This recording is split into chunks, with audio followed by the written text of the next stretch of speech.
Hey guys, in this video I will show you how you can fix a D3D compiler slash for the was not found. It's really easy to fix, so without further ado, let's get started. First of all, what you need to do here, you need to open a browser, and then you just need to write DirectX end user runtime. Probably it will be the first link here by Microsoft.com with DirectX. So you need to press on that. Then on this window, you need to select a language and download setup. And once you got a setup, you should see something similar on your desktop or on your downloads.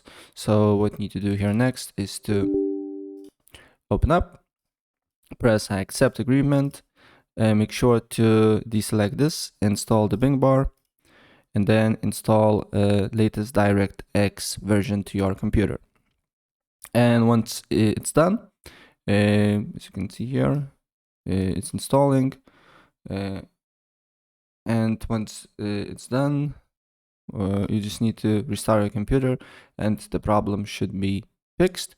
If for some reason the problem is not fixed, try to go to settings, then go to Windows Update and update your computer to the latest drivers here. Press check for updates and update it.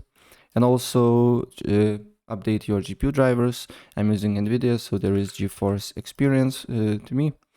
You just need to go to drivers, check for updates and update it and restart again. And your problem should be fixed then. Yeah, that's pretty much it. And if I help you out, please press like button and subscribe for more. Take care.